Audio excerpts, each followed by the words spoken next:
बहुत बहुत स्वागत है आप सभी का पढ़ाई करो लाइन पर। आज की क्लास में हम बीए थर्ड सेमेस्टर इकोनॉमिक्स यानी अर्थशास्त्र का आज हम यूनिट 3 को भी कंप्लीट करा रहे हैं। हमारा यूनिट जो 3 है इसमें कि जितने भी क्वेश्चन में सारे के सारे क्वेश्चन करा दे रहा हूँ। शेष आपके इसके जितने भी चैप्टर बच रहे हैं, जितनी भी आपकी यूनिट इसकी आपकी बच रही हैं, हम बहुत ही शीघ्र हम पूरा का पूरा सिलेबस कंप्लीट करा देंगे एग्जाम से पहले पहले। और हमारा जो है मॉडल पेपरों को भी हम सॉल्व करा देंगे। एग्जाम से पहले पहले हमारा एक महासंग्राम का भी वीडियो आएगा। यदि आपने अभी तक कोई भी बुक सीरीज नहीं लिया है तो आपको बिल्कुल भी लेने की आवश्यकता नहीं है। आप मेरे चैनल के माध्यम से आप बीए की बिल्कुल फ्री में तैयारी कर सकते हैं, ऑल सब्जेक्ट की और ऑल सेमेस्टर की। तो चलेगा ना ज़्यादा समय गवाते हुए सीधे हम आज की क्लास के माध्यम से यूनिट 3 को भी कंप्लीट करा रहे हैं। इसकी प्लेलिस्ट मैंने ऑलरेडी क्रिएट कर दी है। यदि आप मेरा वीडियो देर से देख रहे हैं तब तक मेरे सारी क्लासें कंप्लीट भी हो जाएंगी। तो वीडियो के डिस्क्रिप्शन आपको प्लेलिस्ट का लिंक आपको मिल जाएगा।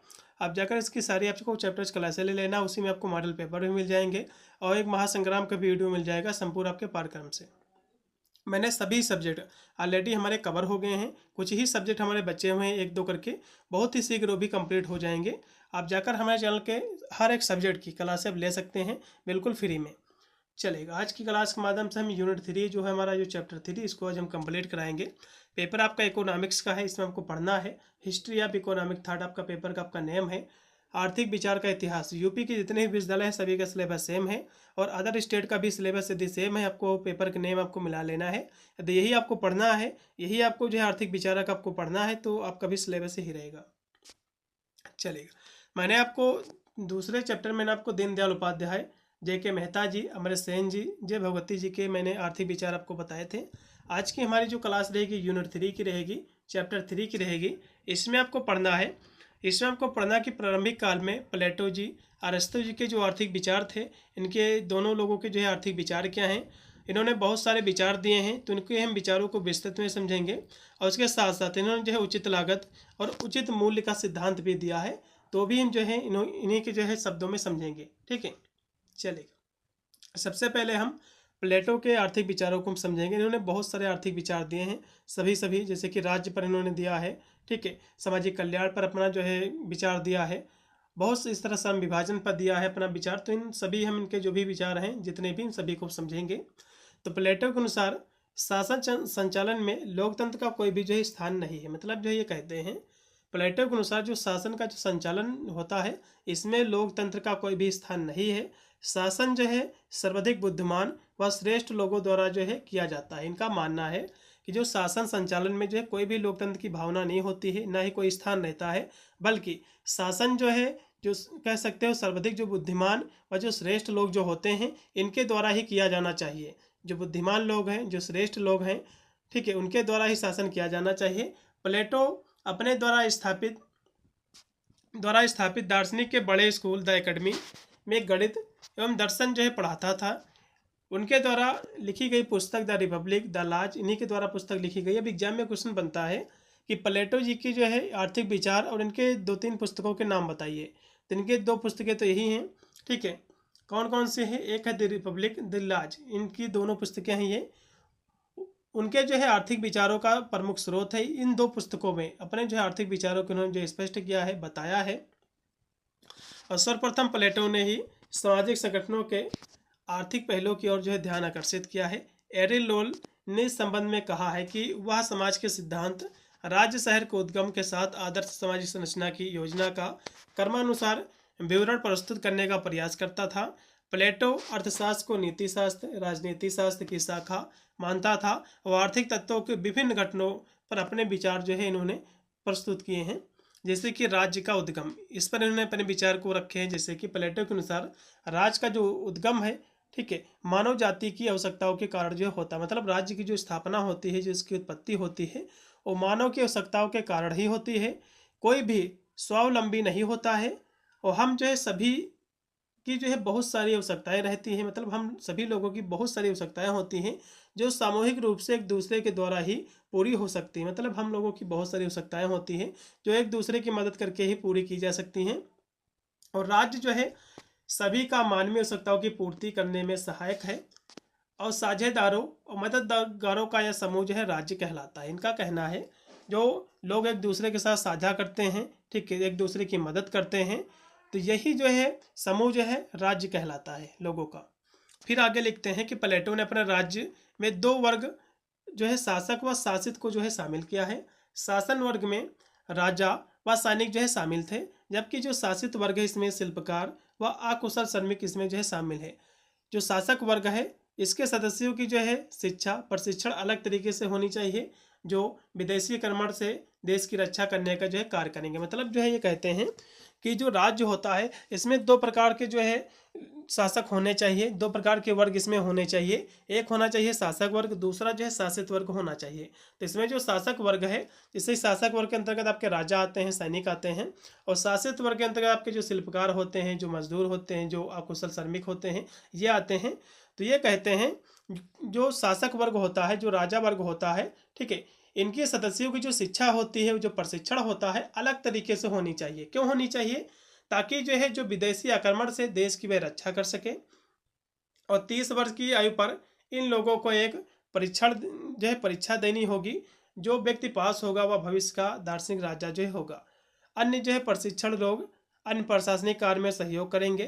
प्लेटो ने सरकार के 5 जो है प्रकार बताए हैं। प्लेटो ने सरकार के 5 प्रमुख कार्य बताए हैं। कौन कौन से? एक है शिष्ट जन सत्तात्मक राज्य, दूसरा है अमीरों का राज्य, फिर है जो अल्प जन से जो है शासित राज्य, फिर है धनी वर्ग का राज्य, फिर है प्रजातंत्र। इन्होंने जो 5 इसके प्रकार बताए हैं। अब इनका हम अगला आर्थिक विचार देखेंगे। श्रम विभाजन का जो है इन्होंने आर्थिक विचार दिए हैं, फिर सिद्धांत दिया है। तो श्रम विभाजन का सिद्धांत प्लेटो का काफी बार पूछा भी गया है। तो प्लेटो का मुख्य योगदान श्रम विभाजन से संबंधित है। प्लेटो के अनुसार सामाजिक संगठनों की सहायता से विभिन्न कार्यों में कुशल जो है व्यक्तियों को उनके अनुकूल जो है कार्य दिया जाना चाहिए। मतलब ये कहते हैं प्लेटो का योगदान जो है जो कि श्रम विभाजन पर काफ़ी उससे संबंधित है। और प्लेटो कहते थे कि व्यक्ति की जो है जो कुशलताएं होती हैं, जो योग्यता होती हैं, उनके योग्यता के अनुसार व्यक्ति को कार्य दिया जाना चाहिए। और इससे जो है उत्पादों की गुणवत्ता में सुधार होता है और उत्पाद निम्न कीमत पर जो उपलब्ध होते हैं। प्लेटो के अनुसार राज्य का उद्गम श्रम विभाजन पर आधारित है। मतलब ये कहते हैं कि जो राज्य का उत्पत्ति हुई है ये श्रम विभाजन पर आधारित है। और मानव जाति की मूलभूत 3 आवश्यकताएं होती हैं। मानव जाति की आपने इससे पहले भी पढ़ा होगा कि मनुष्य की आवश्यकताएं कौन कौन सी होती हैं? रोटी, कपड़ा और मकान। तो ये भी यही मानते थे कि मनुष्य जो मानव जाति है इसकी जो आवश्यकता है रोटी, कपड़ा, मकान है। इसलिए एक जो है राज्य को भोजन हेतु किसान, कपड़े हेतु बुनकर व मोची था जो भवन का जो काम करते हैं, जो मकान बनाते हैं, शिल्पकार की आवश्यकता होती है। तो ये कहते हैं जिस प्रकार मानव जाति के लिए रोटी, कपड़ा, मकान आवश्यक होता है, ठीक उसी प्रकार जो राज्य होता है, राज्य के लिए जैसे कि जो है राज्य को भोजन देने के लिए किसान होने चाहिए, कपड़े जो है बुनने के लिए वह जो है बुनकर होने चाहिए, मोची होने चाहिए, और जो है भवन और मकान हेतु जो बनाते हैं शिल्पकार की आवश्यकता होती है। कपड़े जो विभिन्न व्यापारों में श्रम विभाजन को आर्थिक कल्याण की आवश्यक सत्य के रूप में जो है मानते थे। यद्यपि वह जो है विभिन्न कार्यों के लिए सभी व्यापार के विभाजन से सहमत नहीं थे। वर्तमान समय में श्रम विभाजन में एडम स्मिथ का नाम लिया जाता है, लेकिन प्लेटो के विचार श्रम विभाजन पर एडम स्मिथ से भिन्न है। जैसे कि इन्होंने बहुत सारे विचार दिए हैं, जैसे कि एडम स्मिथ का जो श्रम जो विभाजन बाजार था, ठीक है, बाजार द्वारा निर्धारित होता था इनका श्रम विभाजन, जबकि प्लेटो का जो श्रम विभाजन था यह बाजार को निर्धारित करता था। फिर इसमें अगला जो इनके बीच में अंतर था, एडम स्मिथ के अनुसार जो श्रम विभाजन केवल लाभ के लिए होता था, लाभ कमाने के लिए होता था, जबकि इनका जो प्लेटो का जो ये कह सकते हो जो विभाजन था, श्रम विभाजन, ये जो है संपूर्ण समाज को जो है मिलता था, भी कह सकते हो संपूर्ण समाज के लाभ के लिए था। फिर है अगला इसमें का अंतर है, एडम स्मिथ के अनुसार श्रम विभाजन कुशलता और बुद्धि में जो है अंतर लाता है, जबकि प्लेटो के अनुसार श्रम विभाजन की लागत, कुशलता और बुद्धि का अंतर होता है। तो इनके बीच में दोनों के अंतर थे जो कि श्रम विभाजन से लेकर।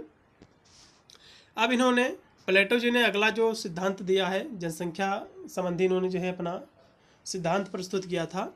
प्लेटो अपने जो है आर्थिक विश्लेषण में जनसंख्या की निश्चित मात्रा का सुझाव देते थे।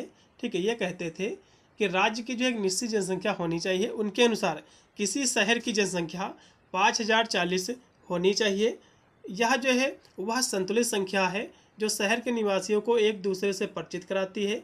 अर्थव्यवस्था में उत्पादन अधिकतम होता है, लोगों का उच्चतम जो है आर्थिक विकास होता है, अर्थव्यवस्था स्वावलंबन की ओर जो अग्रसर होता है। इनका मानना है कि जो शहर की जनसंख्या होनी चाहिए किसी शहर की, वो 5040 होनी चाहिए, क्योंकि इतनी जब संतुलित जनसंख्या रहेगी तो लोगों को जो है सारी ज़रूरतें पूरी हो सकेंगे, सारे संसाधन उपलब्ध हो सकेंगे।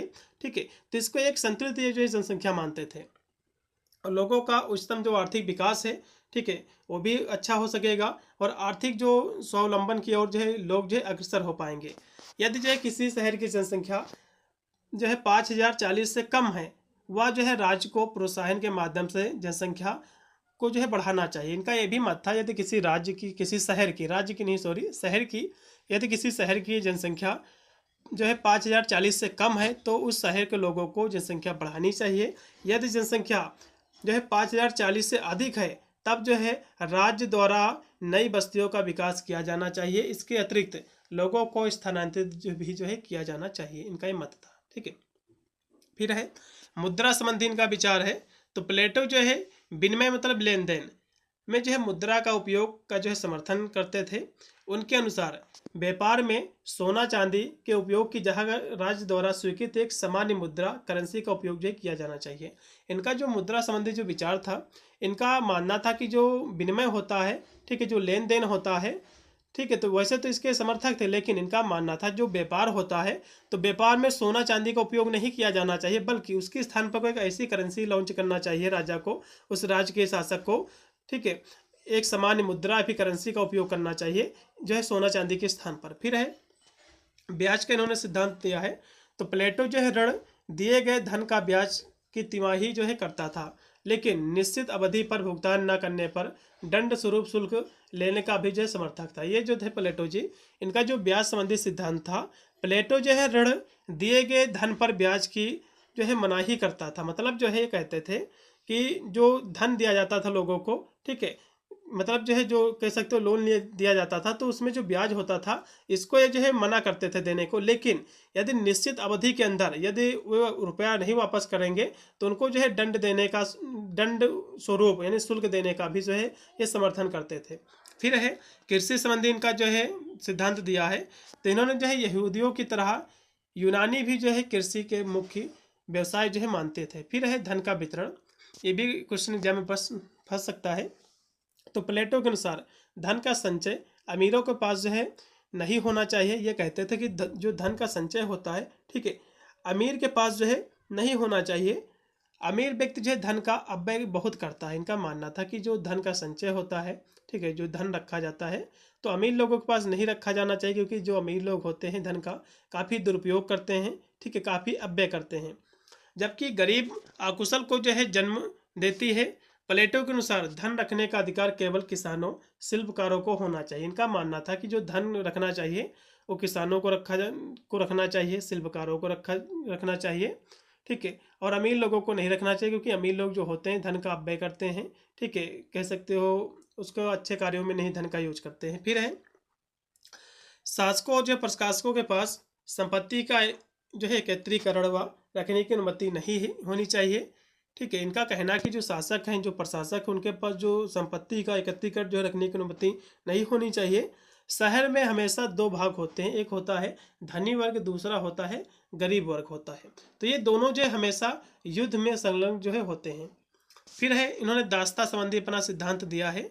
तो प्लेटो जो है मानव सभ्यता को दास्ता की एक चिरस्थायी साधन के रूप में ये जो है मानता था। इनकी एक पुस्तक है द लाज, उसमें इन्होंने लिखा है कि दास के साथ उदार व्यवहार होना चाहिए।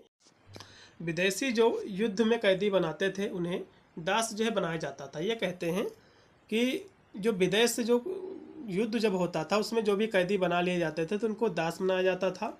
उसके आदर्श राज्य में जनसंख्या की 1/3 दासों की संख्या थी। फिर है शिक्षा संबंधी इनका जो सिद्धांत था।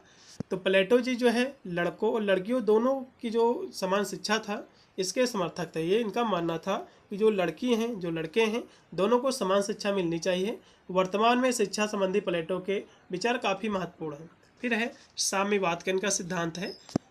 साम्यवाद पर प्लेटो के विचार काफ़ी जो है अस्पष्ट है, क्योंकि प्लेटो जो है वर्ग व्यवस्था की समस्या को दूर करने के लिए साम्यवाद प्रणाली को जो है चाहता था। प्लेटो का उद्देश्य वर्ग संघर्ष को समाप्त करना था, लेकिन यह अवसर की समानता पर जो है प्राप्त नहीं हो सकता था। निष्कर्ष रूप में कहा जा सकता है कि प्लेटो के विचार निश्चित ही आर्थिक विकास में सहायक रहे हैं। श्रम विभाजन पर प्लेटो के विचार सराहनीय हैं, लेकिन प्लेटो का जो अर्थशास्त्र नीति शास्त्र से संबंधित था, प्लेटो को अर्थशास्त्री कम और समाजशास्त्री के रूप में ज़्यादा जो है जाना जाता था। ठीक है, तो इस तरह से इनके आपको विचार लिखने हैं। अब यहाँ से हम अरस्तु जी के आर्थिक विचार इन्होंने कितने दिए हैं, हम इनके आर्थिक विचारों को समझेंगे। तो अरस्तु जो है प्रथम विश्लेषणात्मक अर्थशास्त्री था, जिसने जो है अर्थशास्त्र का अध्ययन वैज्ञानिक और एक तार्किक ढंग से जो है प्रस्तुत किया था। जो अरस्तु जो है प्लेटो का शिष्य व सिकंदर महान का गुरु था। उसने जो किसी भी प्रकार का आर्थिक जो है निबंध प्रस्तुत नहीं किया था। ठीक है, अब अरस्तु कौन था? अरस्तु जो कि प्लेटो में नहीं अभी आपको बताया था, अरस्तु जो था प्लेटो का शिष्य था। किसका शिष्य था? यह प्लेटो का शिष्य था। जो प्लेटो थे अरस्तु के जी के जो है गुरु थे, और जो है क्योंकि उसके जो है मुख्य विचार राजनीति शास्त्र नीति शास्त्र के अधीन करीब थे, इसलिए उसके जो आर्थिक विचार थे ये कूटबद्ध नहीं थे, सतत रूप से बिखरे हुए थे। फिर भी निजी संपत्ति, सूदखोरी एवं उचित मूल्य पर उनके जो है विचार का प्रभाव है। आर्थिक विश्लेषण में जहाँ प्लेटो ने एक निगमन जो है विधि का प्रयोग किया, वही अरस्तु ने आगमन विधि का जो है प्रयोग किया। इसलिए अरस्तु प्लेटो की तुलना में अधिक व्यवहारिक था, यद्यपि कि आर्थिक विचारों में उनके योगदान को निम्न बिंदुओं के द्वारा समझा जा सकता। तो अरस्तु जी का राज्य संबंधी जो विचार है, अरस्तु के अनुसार राज्य का जो विकास है वो क्या है? अभ्युदय और मानव जाति के विकास से जुड़ा हुआ है। अरस्तु जो है राज्य के उत्थान को गराड़ी से समझने का प्रयास जो है करते हैं। ये जो है राज्य की जो उत्पत्ति है, उसका जो उत्थान हुआ है, वो गराड़ियों से समझने का प्रयास करते हैं। घर के सभी लोगों की आवश्यकताएं जो होती है, जो गृहस्थी को जन्म देती हैं, और कई जो है गृहस्थियाँ मिलकर गांव का निर्माण करती हैं, और कई गांव मिलकर जो है क्षेत्र एक प्रदेश का निर्माण करते हैं, और कई क्षेत्र मिलकर एक राज्य का निर्माण करते हैं। तो राज्य का उद्देश्य लोगों के जीवन स्तर में सुधार लाना होता है। अरस्तु ने राज्य में लोगों को दो वर्गों में विभाजित किया है। प्रथम वर्ग जो है शासन वर्ग, दूसरा जो है शासित वर्ग। तो शासन वर्ग में सैनिक, राजनीतिक, प्रशासन अधिकारी व जो है पुजारी इसमें शामिल थे, जबकि शासित वर्ग कौन था? इसमें किसान थे, शिल्पकार थे, मजदूर को इसमें जो है शामिल किया गया था। अरस्तु के अनुसार शासन वर्ग का जो है व्यक्ति अपनी उम्र के अनुसार विभिन्न जो है सेवाओं में योगदान देता था। युवावस्था में सैनिक, मध्य क्रम में राजनीतिक व जो है प्रशासनिक अधिकारी व वृद्धावस्था में पुजारी के रूप में जो है देश की सेवा करता था। अब अगला इनका जो विचार है निजी संपत्ति को लेकर है। ठीक है, अरस्तु जी का। तो इनके जो गुरु थे प्लेटो जो है सार्वजनिक संपत्ति का समर्थन करते थे। ये निजी नहीं, इनके जो गुरु थे ये सभी लोगों की संपत्ति का समर्थन करते थे, जबकि अरस्तु जी जो है केवल निजी संपत्ति का ही समर्थन करता था। अरस्तु के अनुसार जब निजी संपत्ति होगी तब सभी प्रगति करेंगे, क्योंकि सभी अपना व्यापार जो है संभालेंगे। अरस्तु के अनुसार साम्यवाद सामाजिक शांति, सामाजिक जो है शांति में सहायक नहीं है। ठीक है, ये कहते हैं अरस्तु के अनुसार कि जो साम्यवाद सामाजिक जो शांति में सहायक नहीं है, क्योंकि समान कार्य के लिए समान वेतन के सिद्धांत को नहीं अपनाया गया तो लोगों की जो है कला होगी, और लोग जो है संपत्ति के अंतर्गत या जो है संभावना होगी कि कोई जो है अधिक काम करे किंतु पारितोषिक कम प्राप्त कर सके।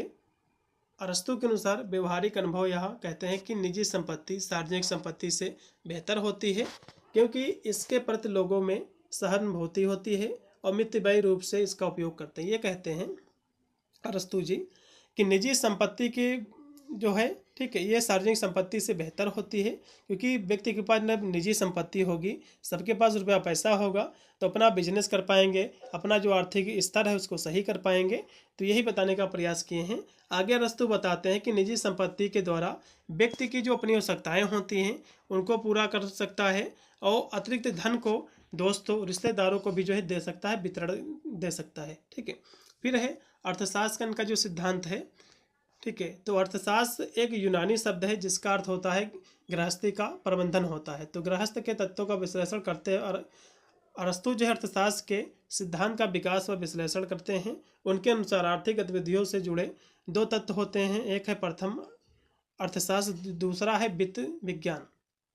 तो अर्थशास्त्र का संबंध जो है आवश्यकताओं की संतुष्टि को अधिकतम करने में धन के उपयोग की कला से है, जबकि वित्त विज्ञान का संबंध जो है धन को प्राप्त करने की कला से है, चाहे वह धन विनिमय माध्यम से आए या जो है फिर मुद्रा बनाने से आए। ठीक है, किसी भी प्रकार से मुद्रा को प्राप्त किया जा सकता है। अरस्तु ने विनिमय के जो है दो साधन माने हैं, पहला है स्वाभाविक, दूसरा है अस्वाभाविक। तो विनिमय का जो स्वाभाविक रूप होता है इसमें लोगों की जो आवश्यकताएं होती हैं या पूर्ति से संबंधित होती हैं, जबकि अस्वाभाविक में लोगों की जो आवश्यकताएं होती हैं, ठीक है, ये लाभ जो है क्षणिक लाभ से संबंधित होती हैं। इसी प्रकार अरस्तु उपयोग के बारे में दो बातों का उल्लंघन करते हैं। किसी भी वस्तु का उपयोग मूल्य दो प्रकार का होता है, मतलब किसी भी वस्तु का जो मूल्य होता है ये दो प्रकार का होता है। पहला होता है उपभोग मूल्य, दूसरा होता है विनिमय मूल्य। अब उपयोग मूल्य क्या होता है? जैसे कि कोई जो है व्यक्ति जूते को पहनने के लिए खरीदता है, उसको हम उपयोग मूल्य कहते हैं। मतलब कोई भी व्यक्ति जूता खरीदता है या फिर कपड़े खरीदता है पहनने के लिए, तो जो है उसका उपयोग मूल्य कहलाता है। जबकि जब कोई व्यक्ति इस जूते से लाभ प्राप्त करने के लिए खरीदता है, मतलब इसको खरीदे फिर बाद को बेच दे, लाभ पा जाए, तो उसको हम विनिमय जो है मूल्य कहा जाता है। ठीक है, तो सर्वप्रथम अरस्तु ने इन दोनों जो है मूल्यों में अंतर को प्रस्तुत किया और इसके बाद में एडम स्मिथ ने जो है विश्लेषित किया। फिर है मुद्रा संबंधी इनका जो है विचार है। तो अरस्तु का मुद्रा सिद्धांत प्लेटो के मुद्रा सिद्धांत से व्यापक मतलब बड़ा है। प्लेटो जो है मुद्रा की केवल विनिमय के माध्यम से के रूप में जो है व्याख्या करता था, जबकि अरस्तु ने विनिमय व मूल्य संचय के रूप में मुद्रा की व्याख्या की थी। अरस्तु एक जो है गैर साम्यवादी समाज की बात करता था, जहाँ जो है वस्तु विनिमय प्रचलन में विद्यमान है। वस्तु विनिमय की कठिनाइयों में मुद्रा का विकास होता था, जो विनिमय को सुगम बनाती है। वह धन संचय का एक वैकल्पिक माध्यम भी है। उनका मानना था कि धन जो है एक वैधानिक रूप से अस्तित्व में जो है होना चाहिए। अरस्तु के मुद्रा उपचार को उसके जो है आर्थिक विचार का सबसे अच्छा जो है भाग माना जाता है। सुपीरियर के अनुसार प्लेटो द्वारा प्रतिपादित मुद्रा के विनिमय पत्र सिद्धांत के विरुद्ध अरस्तु के सिद्धांत को मुद्रा का धातुवादी सिद्धांत जो है कहा जाता है। तो इस तरह से इनके बारे में आपको लिखना है। इनका फिर है ब्याज संबंधी एक सिद्धांत है, ऋण संबंधी। तो अरस्तु के अनुसार ब्याज के माध्यम से धन को प्राप्त करना चाहिए और मुद्रा जो है प्राप्त करने की अस्वाभाविक विधि है, केवल विनिमय के माध्यम से जो है कार्य करती है, इसलिए इसे जो है उत्पादक नहीं माना जा सकता है। मुद्रा की एक जो है इकाई दूसरी इकाई का सर्जन नहीं कर सकती है। तो अरस्तु जी क्या कहते हैं? अरस्तु जी कहते हैं कि मुद्रा की एक इकाई से दूसरी इकाई का सर्जन करना, मतलब एक मुद्रा से उसी से जो है धन कमाना, मतलब किसी का आपने रुपया दिया, ब्याज पर दिया, तो उसे से धन कमाना, ये जो है कह सकते हो दूसरी जो है इकाई का सर्जन नहीं करता है। ये भी जो है जो ब्याज होता था इसके जो है ये पक्ष में नहीं थे। ये भी कहते थे कि ब्याज लेना जो है अनुचित है। ठीक है, अनुचित मतलब उचित नहीं है। और मुद्रा जो है हाथों हाथ वृद्धि नहीं कर सकती है। इनका मानना था अरस्तु जी का भी कि मुद्रा जो होती है हाथों हाथ जो है वृद्धि नहीं कर सकती है, और उस समय उपभोग हेतु निर्धन व्यक्तियों द्वारा धन उधार लिया जाता था। अतः अरस्तु जो है ब्याज को अनुचित जो है मानते थे, ये भी जो इसको उचित नहीं मानते थे। ठीक है, फिर है दास्ता संबंधी इनका विचार है। तो दास्ता पर अरस्तु ने विचार प्लेटो के विचार से मिलते जुलते हैं। वह जो है दासों की संस्था से जो है सहमत था। उसने जो है दासों को सामान्य दास व वैधानिक दास में जो है विभाजित किया है। तो सामान्य दास को शारीरिक मानसिक दोनों रूपों में इन्हें जो है कमजोर माना जाता था, जबकि युद्ध में जीते हुए लोगों को वैधानिक दास का जो है दर्जा दिया जाता था। ठीक है, तो इस प्रकार कहा जा सकता है कि सर्वप्रथम अरस्तु ने ही जो अर्थशास्त्र का आर्थिक विश्लेषण प्रस्तुत किया, और जिसमें जो है अनुमान विधि अर्थात आगमन विधि का जो है उपयोग किया जाता है। ठीक है, तो इस तरह से आपको लिखना है। अब यहाँ से प्लेटो जी, अरस्तु जी जो कि गुरु चेला मिलकर इन्होंने जो है उचित लागत उचित मूल्य का सिद्धांत प्रस्तुत किया है, तो इसको भी हम समझ लेते हैं यहाँ से। तो प्लेटो और अरस्तु का उचित लागत जो सिद्धांत है, उचित मूल्य का जो सिद्धांत है, उनके जो है व्यापक नैतिक राजनीतिक विचारों का एक हिस्सा था।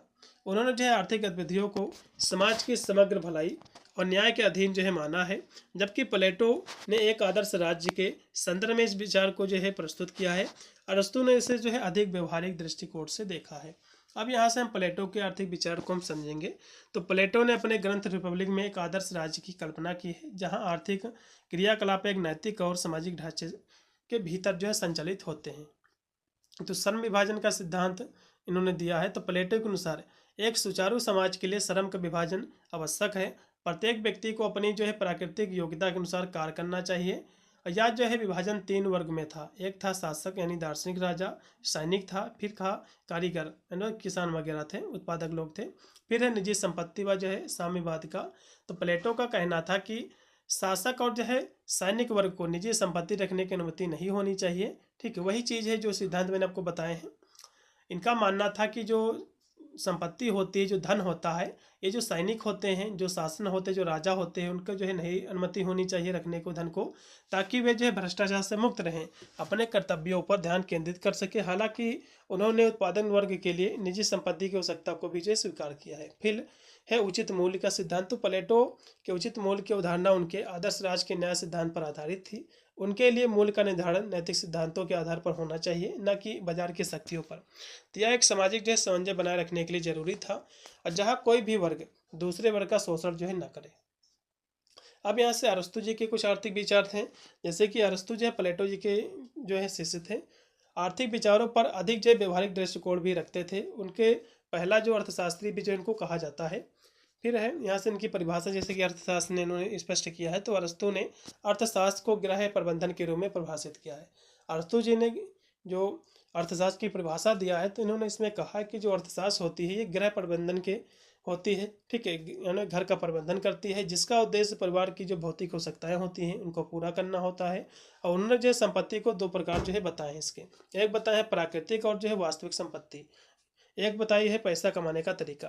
तो वह संपत्ति जो जीवन की वास्तविक जरूरतों को जो है पूरा कर सकती है, और यह जो है सीमित होनी चाहिए। फिर है पैसा कमाने का तरीका। तो यह जो है तरीका जिसमें पैसा ही एकमात्र जो उद्देश्य बन जाता है, तो अरस्तु इसे जो है अनैतिक जो है मानते हैं। फिर है उचित मूल्य का सिद्धांत। तो उचित मूल्य का सिद्धांत जो है अरस्तु का उचित मूल्य का सिद्धांत जो है न्याय की अवधारणा पर आधारित था। उनके अनुसार व्यापार में न्यायपूर्ण विनिमय होना चाहिए, और जहाँ क्रेता विक्रेता दोनों को जो उचित लाभ हो। मतलब इनका कहना था कि जो व्यापार होता है इसमें कोई भी जो है घूसखोरी ना हो, ठीक है, बेईमानी ना हो, न्यायपूर्वक होनी चाहिए। फिर है उपभोग मूल्य और जो है विनिमय का मूल्य।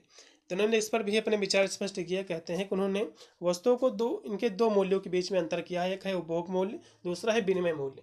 तो जैसे कि उपभोग मूल्य क्या होता है, किसी वस्तु की उसकी उपयोगिता के आधार पर कीमत देना। जैसे कि कपड़े की कीमत उसके पहनने की उपयोगिता पर आधारित होता है। इनका कहना है जैसे कि आप कोई जो है जूते खरीद लो, कपड़े पहन जो है खरीद लो, तो उसका जब आप पहनते हो, उपयोग करते तो होता है उपयोग मूल्य। दूसरा है विनिमय मूल्य, या जो है कीमत जो बाजार में जो है वस्तुओं के लिए दी जाती है। अरस्तु ने जो है जोर दिया कि विनिमय मूल्य सामाजिक न्याय पर आधारित होना चाहिए। तो विनिमय मूल्य क्या, जैसे कि आप कोई चीज़ खरीद लाएं, कपड़े खरीद लाएं, उसको आप जो है थोड़ा सा आपको ज़्यादा रुपया मिल जाए, 10 रुपया मिल जाए, 20 रुपये, तब किसी दूसरे से बेच दो, तो ये होता है विनिमय मूल्य। फिर है उचित ब्याज का सिद्धांत। तो अरस्तु ने पैसे के बदले पैसा कमाने का अनैतिक माना है। मतलब जो है कहते हैं जैसे किसी को आप ब्याज रुपया दे दो तो उससे ब्याज नहीं लेना चाहिए, उसको अनैतिक मानते हैं, अच्छा नहीं मानते हैं। उनके अनुसार पैसा एक जो है विनिमय का माध्यम है, न कि अपने आप में उत्पादन का साधन। इसलिए ब्याज वसूलना अप्राकृतिक और जो है अन्यायपूर्ण है। इनका कहना है कि जो ब्याज वसूलना दूसरे से ये अच्छा नहीं है, अन्यायपूर्ण था। निजी संपत्ति संबंधी इनका विचार है। प्लेटो के साम्यवाद के विपरीत अरस्तु ने निजी संपत्ति का समर्थन किया था। उनका मानना था कि निजी संपत्ति लोगों को कड़ी मेहनत करने के लिए प्रोत्साहित करती है और समाज कल्याण के लिए बेहतर होती है। तो इस तरह से इनके सिद्धांत थे। अब इनके दोनों के बीच में अंतर क्या है, प्लेटो और अरस्तु के बीच में, ये भी देख लीजिए। जैसे कि इनका सबसे पहले दृष्टिकोण हम देखेंगे।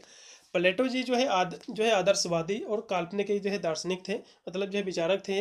जबकि अरस्तु जो व्यवहारिक और जो है यथार्थवादी थे। निजी संपत्ति को लेकर हम बात करें तो प्लेटो जी जो थे ये जो है शासकों और सैनिकों के लिए जो है निजी संपत्ति का जो विरोध करते थे, और ये जो अरस्तु जी थे ये निजी संपत्ति का समर्थन लेकिन इसका दुरुपयोग का विरोध करते थे। ये समर्थन तो इसका देते थे लेकिन इसका जो भी दुरुपयोग करते थे उसका जो है विरोध करते थे। फिर है मूल्य, जैसे कि तो इसमें हम यदि देखें तो प्लेटो जी जो है मूल्य का आधार नैतिकता और सामाजिक इनका न्याय था, ठीक है। जबकि अरस्तु जी का मूल्य का जो आधार था न्यायपूर्ण विनिमय और सामाजिक से सद्भाव का था। फिर है प्लेटो जी का जो ब्याज संबंधी नियम था। तो ब्याज और धन कमाने को जो है अनुचित माना, ये जो मानते थे। मतलब जो है ये जो प्लेटो जी थे, जो जैसे कि धन को है उससे ब्याज कमाना है उसको गलत मानते थे। और ये जो अरस्तु जी थे ये भी इसको जो है गलत मानते थे, अप्राकृतिक और जो है अनैतिक ये भी इसको मानते थे। तो संक्षेप में प्लेटो और अरस्तु दोनों के आर्थिक विचारों को नैतिकता और न्याय से जोड़ा है गया है, और उनका उद्देश्य जो है धन कमाने, आर्थिक विकास नहीं है, बल्कि एक न्यायपूर्ण सद्भावपूर्ण समाज का जो है निर्माण करना था, जहां आर्थिक गतिविधियां समाज के हित में हो। और उनके ये विचार जो है बाद में युगकालीन विद्वान के लिए उचित मूल्य के सिद्धांत पर जो है आधार बने थे। तो इस तरह से इनके बारे में हमको लिखना है। इतनी आज की हमारी क्लास थी अरस्तु और प्लेटो को लेकर, ठीक है, गुरु चेलो को लेकर। आज की ये हमारी जो है कंप्लीट क्लास हो गई है। हमारा यूनिट जो है 4 बहुत ही शीघ्र आएगा, ठीक है। अन्य इसकी सारी क्लासें हर एक सब्जेक्ट की कंप्लीट हमारी हो चुकी है, जाकर प्ले लिस्ट में सारी क्लासें ले सकते हैं। मिलता है वीडियो के लिए, तब तक सभी को thank you for watching this video.